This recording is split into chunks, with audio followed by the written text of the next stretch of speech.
moment we've been waiting for is here. Olá, bem-vindo à 7ª temporada do PQU Podcast, o podcast para psiquiatras em formação. Aqui é evidência com opinião. Eu sou Diego Augusto Nesi Cavicchioli. Peraí, Diego? É isso mesmo? É, Breno, é Diego, é isso mesmo. É o nosso primeiro podcaster convidado, Diego Cavicchioli, professor assistente do curso de Medicina da Universidade Estadual de Londrina, no Paraná. Segue aí então, Diego. Eu sou Diego Augusto Nesi Cavicchioli e é uma satisfação tê-lo como ouvinte. O MTA, Multimodal Treatment Study of Children with ADHD, ou Estudo de Tratamento Multimodal de Crianças com TDAH, em tradução livre, é provavelmente o principal ensaio clínico realizado sobre o tratamento do transtorno de déficit de atenção e hiperatividade, o TDAH, em crianças.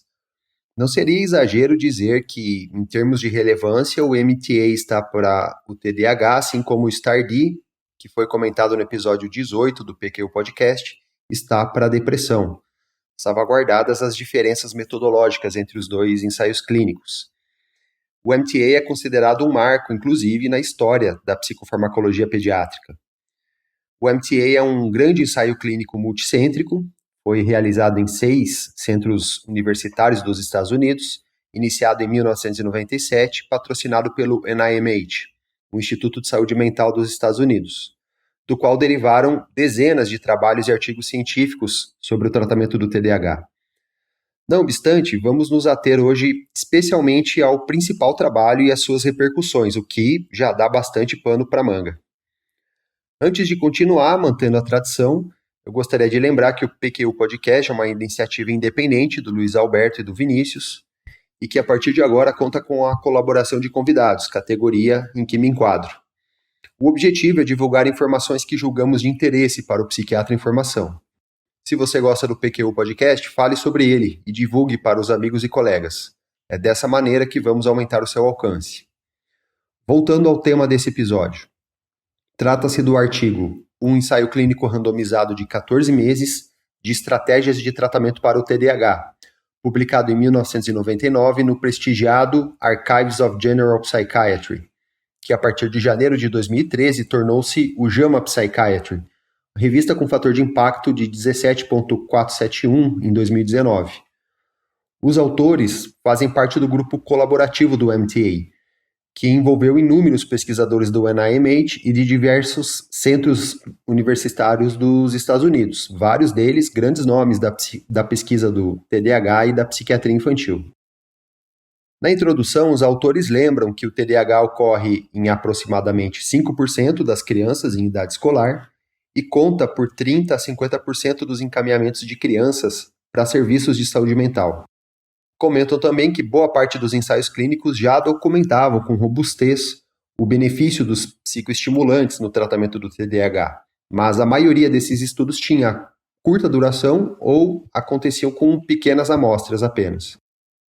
Diante de tal cenário, um transtorno bastante prevalente, claras repercussões negativas, que prejudica o funcionamento dos pacientes e sobre o qual a maior parte dos ensaios clínicos tem limitações metodológicas, o grupo do MTA levantou então 3 questões. Primeira, como os tratamentos medicamentoso e comportamental se comparam no longo prazo?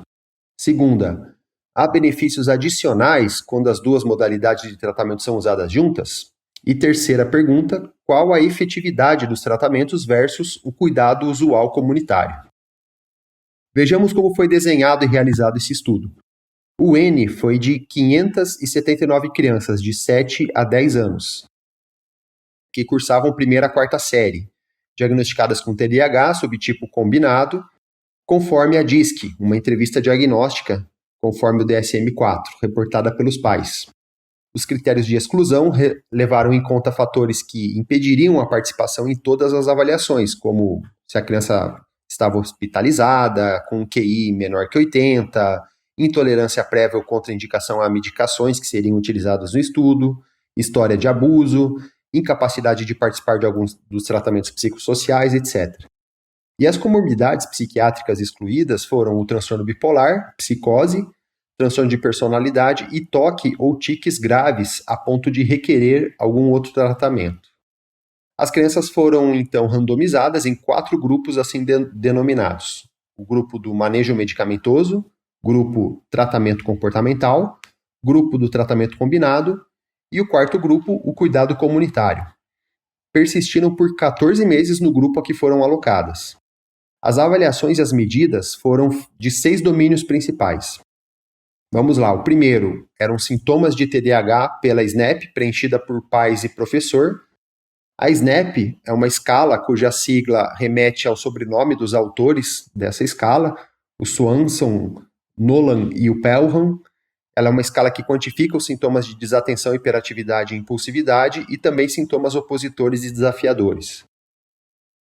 O segundo domínio foram de sintomas de oposição de agressividade, medidos também pela subescala da SNAP, preenchida por pais e professores.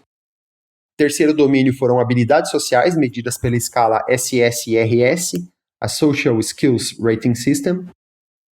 Quarta dimensão foram de sintomas internalizantes, ou seja, sintomas de ansiedade, sintomas de depressão, com uma subescala da SSRS e uma escala também autopreenchida pela criança, que avalia sintomas ansiosos, a MASC, Multidimensional Anxiety Scale for Children. O quinto fator avaliado aqui foi o relacionamento dos pais com a criança, via questionário e filmagens feitas da interação. E o sexto domínio foi o aproveitamento acadêmico, com escalas de matemática, leitura e soletração. As avaliações foram feitas, então, na baseline, nos meses 3, 9 e 14, que foi o endpoint, o ponto final ali da avaliação, do estudo. Aqui a gente já vê um certo problema metodológico. As escalas elas foram preenchidas por pais e professores, que obviamente sabiam do grupo ao qual a criança foi alocada, certo? Eles não tinham como ficarem cegados quanto ao fato de a criança tomar medicação ou receber terapia. Até a própria criança, inclusive, também, obviamente, sabia se estavam ou não tomando medicação ou se estavam ou não fazendo a terapia. Os pesquisadores tentaram minimizar esse problema, valendo-se de avaliações feitas por profissionais que não sabiam em que grupo de intervenção estavam os sujeitos e nem estavam a par dos dados de observação em sala de aula, de interações sociais e de filmagens de interações dos pais com os filhos. Vamos ver agora, então, como foram esses grupos de intervenções. O tratamento comportamental, ele incluía treino parental, tratamento focado na criança e intervenção escolar. O treino parental foi um treino em grupo, com 27 grupos, 6 famílias por grupo, além de 8 sessões individuais por família. O tratamento focado na criança foi uma espécie de acampamento de verão, summer camping, que eles têm muito nos Estados Unidos. Ele consistia de intervenções comportamentais intensivas. Nós estamos falando aqui de 9 horas por dia, 5 dias por semana, por 8 semanas, administradas por conselheiros e assistentes supervisionados pelos mesmos profissionais que faziam terapia com os pais e orientavam os professores. As intervenções eram em grupo e incluíam medidas comportamentais típicas, como sistema de pontos, reforço social, modelagem, resolução de problemas, treino de habilidades sociais, time-out. Time-out é uma espécie de castigo em que a criança fica por um pouco tempo ali sozinha, num lugar chato, ali num lugar sem ter o que fazer, sem nenhum tipo de reforçador. E tinham ainda salas de aula também que se treinavam habilidades acadêmicas.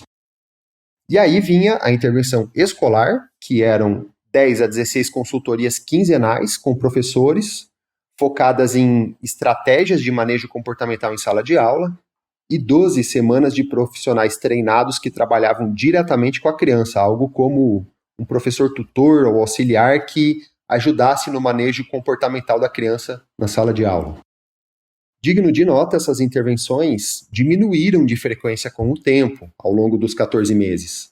Alguns encontros com o terapeuta passaram a ser mensais ou até interrompidos antes do fim do estudo.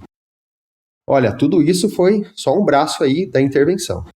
O manejo medicamentoso, nesse grupo foi feito o seguinte, foi usado o metilfenidato em doses de 5, 10 ou 20 miligramas, o equivalente à Ritalina que temos aqui no Brasil, dada no café, almoço e metade da dose à tarde. A melhor dose ela foi escolhida baseado na avaliação de escalas preenchidas pelos pais ou professores nos primeiros 28 dias. Se não houvesse resposta satisfatória ao metilfenidato, poderiam ser tentadas outras medicações. Ao fim do estudo, dos 289 sujeitos que tomaram medicação, os 144 do grupo do manejo medicamentoso e os 145 do tratamento combinado, 212, 73,4%, mantiveram com sucesso o uso do metilfenidato. 30, que dá 10%, usaram a destronfetamina. 20, mais ou menos 3% da amostra aí que tomou medicação de forma controlada aí, ficaram sem medicação porque ou tiveram efeitos colaterais ou acabaram não respondendo bem, e outros 3% usaram outros remédios, como a imipramina, a pemolina, que é um psicoestimulante que não temos aqui no Brasil, a bupropiona, etc. E tinha um clínico também que fazia meia hora de consultas mensais, com, nas palavras dos autores, encorajamento, suporte e conselhos práticos, mas não um tratamento comportamental. O grupo do tratamento combinado, esse já é mais fácil de explicar, foram fornecidos todos os tratamentos comportamentais já explicados e também o manejo medicamentoso também da forma igual a como o do grupo do tratamento isolado. Mas foi até mais que isso. Nesse grupo de tratamento combinado, os terapeutas e os médicos trocavam informações sobre ajustes necessários para cada criança, como normalmente acontece até na prática clínica. Foram feitas diretrizes de como e quando ajustes em uma intervenção ou outra se fizessem necessários. Nesse grupo também, ao fim do estudo, as doses diárias médias do metilfenidato foram de 31,2 miligramas, que daria mais ou menos 3 comprimidos aí da ritalina de 10 miligramas ao dia, ao passo que no grupo do manejo medicamentoso isolado, a dose média foi um pouco maior, foi de 37,7 miligramas. E o tal do cuidado comunitário, o último braço do tratamento. Nesse grupo, foi dado aos participantes uma lista de recursos de saúde mental disponíveis na comunidade. Tipo assim, se vira, vai lá e procura os atendimentos. Imagina se fosse aqui no Brasil, né? Os países desse grupo foram avaliados normalmente em paralelo com as mesmas medidas e escalas que os outros 3 grupos. 97 participantes, que dá 67,4% dos sujeitos desse grupo, receberam medicações para o TDAH. A maioria também foi o metilfenidato. Para os tratados com metilfenidato, a dose total média foi de 22,6 miligramas, com uma média de 2,3 doses por dia, versus as 3 doses que eram protocoladas pelos tratamentos conforme o manejo medicamentoso e o combinado. Os autores não forneceram nesse artigo aí os dados do tratamento psicoterapêutico desse grupo do cuidado comunitário. E agora vem a parte aí que todo mundo, inclusive eu, dá aquela respirada funda ou até desliga o cérebro mesmo, a análise estatística. Eu não sou muito expert nesse ponto, mas eu digo aí que foram feitas técnicas de regressão com efeitos randômicos, a análise de intenção para tratar, correção do valor de P para múltiplas comparações. Essas correções do valor de P são feitas quando se tem vários tipos de desfechos e comparações feitas, né? E a intenção para tratar é uma análise fundamental em ensaios clínicos. Ela leva em consideração na análise a randomização inicial da alocação do sujeito, independente de ele ter completado o estudo naquele braço ou não. Isso é uma forma de evitar vieses nos resultados. E é de se notar que não encontraram diferenças nas características da baseline ou na adesão entre os 4 grupos também. Caramba, se você ouviu até aqui, parabéns! Vamos lá, vamos fazer um breve resumo aqui. Temos então um ensaio clínico randomizado multicêntrico com crianças com TDAH divididos em 4 grupos por 14 meses. Grupo de tratamento medicamentoso, de terapia comportamental, terceiro grupo de tratamento combinado e um 4º grupo de cuidado comunitário geral. E agora vem a parte divertida, os resultados. Você pode estar pensando, já sei, vai falar aquele blá blá blá que o tratamento combinado é superior aos isolados, que por sua vez foram melhores que o comunitário. Se você achou isso, se segura aí. Lembra das 3 perguntas da introdução? A primeira, os efeitos do tratamento comportamental e medicamentoso são comparáveis entre si? A estratégia do manejo medicamentoso foi superior ao tratamento comportamental para os sintomas de TDAH, conforme as escalas da SNAP de desatenção, relatada por pais e professores, e também conforme as escalas de hiperatividade e impulsividade relatada pelos professores. Porém, esses grupos não se diferenciaram nos outros desfechos. Próxima pergunta. O grupo do tratamento combinado mostrou maiores níveis de melhora do que os grupos que receberam isoladamente manejo medicamentoso ou comportamental? E aqui vem uma surpresa. O tratamento combinado e o medicamentoso não diferiram em qualquer domínio avaliado. E como a essa altura já esperado, comparado ao tratamento comportamental sozinho, o tratamento combinado foi superior em diminuir os sintomas do TDAH, além de ter superado também os sintomas opositores de agressividade, os internalizantes relatados pelos pais e os scores também de alcance acadêmico. Logo eu comento mais sobre esses achados aí. Vamos antes responder a última pergunta.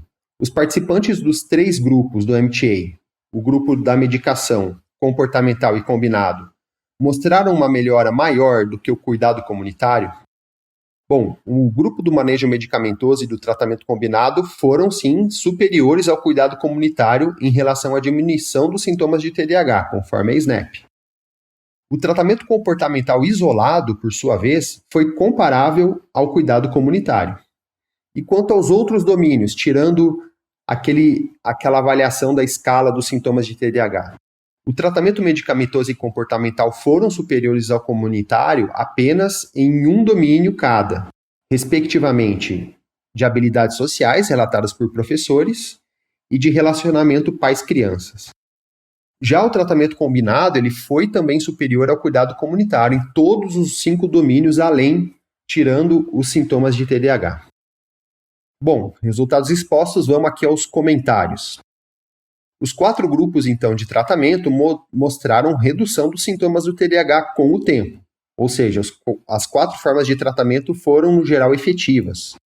O tratamento combinado e o medicamentoso, eles foram clinicamente e estatisticamente superiores ao comportamental e comunitário em reduzir os sintomas de TDAH conforme a escala da SNAP. O tratamento combinado também resultou maiores benefícios nos outros domínios avaliados do que o cuidado comunitário. Enquanto os tratamentos isolados, só medicação, só terapia, só foram melhores do que o comunitário em um domínio cada um.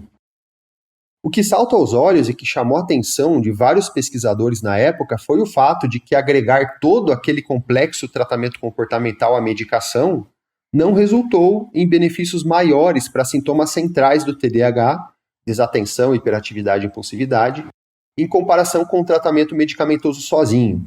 É um achado diferente do que a gente está acostumado a ver com quadros, por exemplo, de ansiedade e depressão, em que, via de regra, o tratamento combinado de medicação com psicoterapia traz melhores resultados que cada tratamento isolado. Nas outras áreas de funcionamento, sintomas opositores à agressividade, habilidades sociais, os sintomas internalizantes, resultados acadêmicos, as diferenças foram menos importantes entre os 3 grupos de tratamento, com algumas poucas exceções. E ressalto novamente o importante achado de que o tratamento combinado foi melhor que o cuidado comunitário em todos os 6 domínios avaliados. Mas então, a gente pode concluir que não adianta agregar tratamento comportamental à medicação no tratamento do TDAH em crianças? De fato, sob um olhar rápido, alguém desavisado pode concluir isso. Já você, prezado ouvinte do PQU Podcast, já tem as ferramentas para não se apressar em conclusões precipitadas como essa. De fato, uma importante contribuição do MTA foi estender os achados dos benefícios do tratamento medicamentoso para além daqueles ensaios de curto prazo, o que já era também visto na prática clínica. Além disso, apesar de não evidenciar ganhos no tratamento combinado frente ao medicamentoso nos sintomas de TDAH, a prática de se adotar um tratamento multimodal com intervenção comportamental com pais, crianças e professores mostrou maior melhora em aspectos sociais, emocionais e acadêmicos do que os tratamentos isolados. Também o tratamento combinado requereu menores doses, em média, de psicoestimulantes. Os autores comentam assim, abre aspas, Para pais e médicos que acreditam que doses relativamente menores de estimulantes são preferíveis a doses mais altas, se os sintomas e o prejuízo puderem também ser bem manejados com medidas não farmacológicas, esse achado é de considerável importância em saúde pública. Fecha aspas. E conforme a prática clínica sugere, não basta apenas a gente se preocupar em diminuir os sintomas-alvo, mas também cuidar dos nossos pacientes de maneira mais abrangente para que a sua recuperação e adaptação psicossocial tenha mais chance de ocorrer.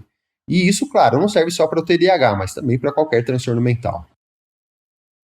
William Pelham Jr., da Universidade de Pittsburgh, que participou do estudo, em um comentário publicado em dezembro de 1999 no Jornal Canadense de Psiquiatria, chamou atenção para um detalhe metodológico que pode ter interferido nos resultados. As avaliações da terapia comportamental ocorreram quando ela estava sendo descontinuada ou espaçada, enquanto o grupo do tratamento medicamentoso continuava com a medicação ativa ao longo dos 14 meses. Em tradução livre, nas palavras dele, abre aspas para o Pelham, se o estudo tivesse sido desenhado de forma que a medicação tivesse sido descontinuada, enquanto a terapia comportamental intensiva tivesse continuado na mesma frequência, os resultados poderiam provavelmente ter sido opostos, com a terapia comportamental sendo superior ao manejo medicamentoso e ao cuidado comunitário. Fecha aspas. Perceba ainda que, embora a intensidade da terapia comportamental tenha sido diminuída ao longo do acompanhamento, o tratamento comportamental continuou tão eficaz quanto o tratamento medicamentoso oferecido pelo cuidado comunitário. O Pelham acrescenta ainda que o tratamento comportamental teve um tamanho de efeito de 0,9 a 1,3, que não é desprezível, inclusive um tamanho de efeito considerado grande. E lembrando que ele diferiu do tratamento medicamentoso sozinho em apenas 3 das 19 medidas dependentes analisadas e não diferiu dos participantes do tratamento comunitário, que também foram medicados em boa parte. E isso lembrando que a intervenção comportamental foi diminuída ou até retirada com o tempo do estudo.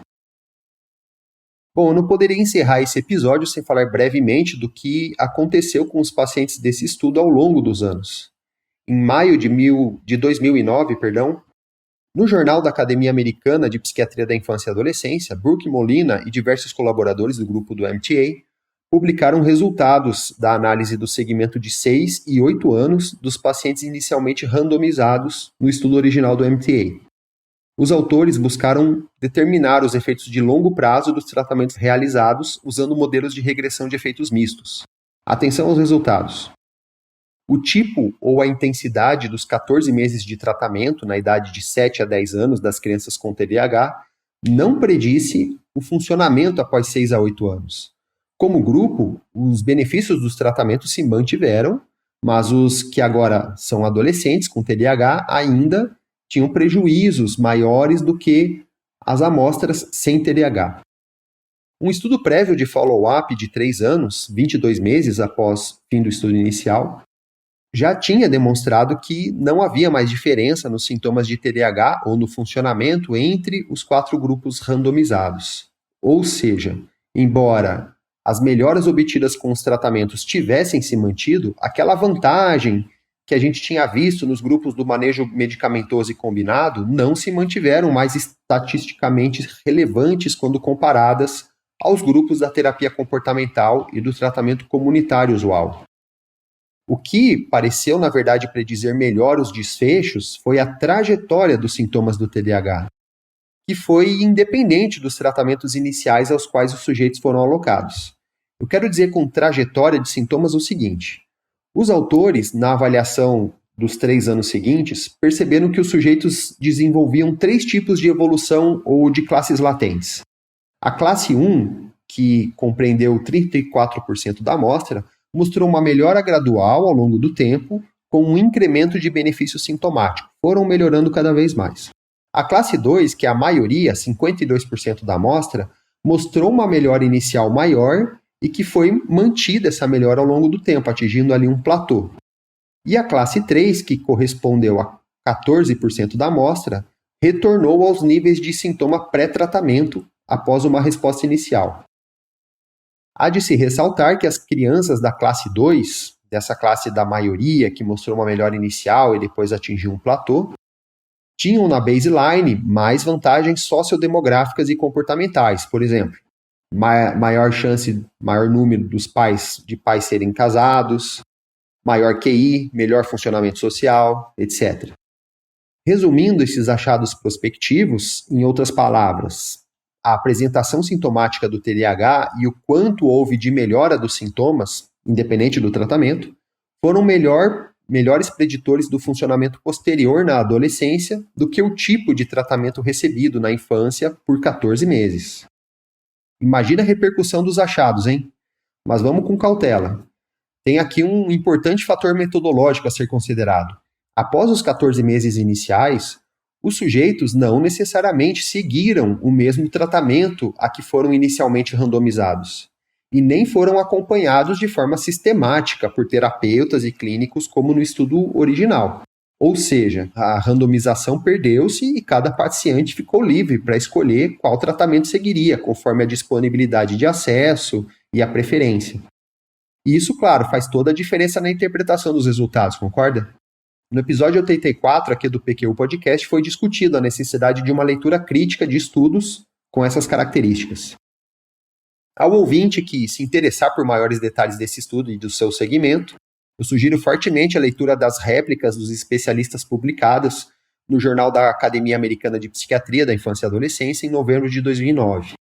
Vou aqui apenas brevemente resumir a opinião de um distinto grupo de especialistas europeus que discute diretrizes do TDAH retirada dessa edição que eu mencionei.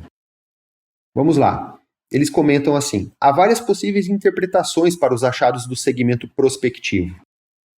Primeiro, nenhum tratamento foi efetivo no longo prazo, que é uma opção menos plausível, segundo eles, pois todos os grupos tratados mantiveram ganhos, e não houve um grupo placebo comparativo desde o início. Segunda interpretação, medicação e terapia comportamental são ambos válidos, e a escolha pessoal dos pacientes pelos tratamentos ao fim da randomização levou a uma similaridade nos desfechos. É de se esperar que as famílias e os clínicos sugerissem os tratamentos que melhor se encaixassem com o perfil e necessidades de criança, como é, inclusive, feito na prática rotineira. A terceira interpretação possível que eles colocam aqui é a seguinte: o tratamento comunitário, usual, ele pode ser efetivo no longo prazo, com um efeito aditivo de manejo medicamentoso e comportamental mais intensivos, mas esse efeito aditivo se esvanece uma vez que a intensidade do acompanhamento é relaxada. Ok, falei, mas e aí? Afinal das contas, o que a gente deve fazer com crianças em idade escolar com TDAH? E aqui vai a pitada da opinião. Particularmente, eu gosto muito da visão dos especialistas europeus. Eles comentam, abre aspas, não é o caso de dizer que a medicação deve ser usada apenas no curto prazo, nem que a terapia comportamental não vale a pena, e nem que tratamentos caros e intensivos devam ser continuados indefinidamente. Fecha aspas. A recomendação desses experts, e que eu considero válida até atualmente, é a seguinte: a terapia comportamental ela pode ser a escolha inicial para casos de gravidade leve e que não requeiram rápidas mudanças, pela vantagem de menos efeitos colaterais ou riscos físicos. Não se deve, porém, prolongar terapias psicológicas quando houver apenas uma melhora parcial ou insatisfatória, não se devendo atrasar o início da medicação para crianças cujos comportamentos estão comprometendo seu funcionamento social e acadêmico. Medicações psicoestimulantes devem ser reservadas como escolha inicial de tratamento para casos moderados a graves, para aqueles com uma necessidade de melhora urgente, ou para aqueles em que a terapia comportamental é inefetiva, ou inviável, ou indisponível. As pessoas com uso de medicação no longo prazo devem receber tentativas periódicas de retirar ou diminuir a medicação. Essa eu considero uma das principais lições. E claro, como é de praxe na psiquiatria e na medicina, as decisões devem sempre ser ponderadas, levando em consideração características individuais da criança, ambiente escolar, familiar, relacionamentos sociais e a preferência dos familiares. Espero que para você que não conhecia esse estudo, esse episódio tenha sido útil. Tomara que desperte seu interesse pelo tema. Para quem quiser se aprofundar mais, as referências dos artigos e comentários do estudo, inclusive com os dados de segmento por anos dos participantes, se encontram na aba referente a esse episódio no site do PQU Podcast. E com isso encerramos esse episódio, em que comentei sobre o ensaio clínico do tratamento multimodal em crianças com TDAH, o MTA, que alavancou as pesquisas clínicas no campo do tratamento do TDAH e foi um marco no desenvolvimento de ensaios clínicos randomizados de maior duração na psiquiatria infantil. Agradeço novamente ao Luiz Alberto e Vinícius pelo convite e pela oportunidade. Espero que tenham gostado e até a próxima.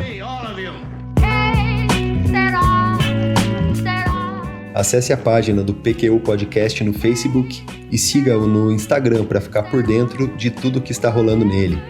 Confira em www.pqpodcast.com.br todos os episódios já publicados com as respectivas referências, organizados por data, autor e sessão. Agradecemos a sua atenção.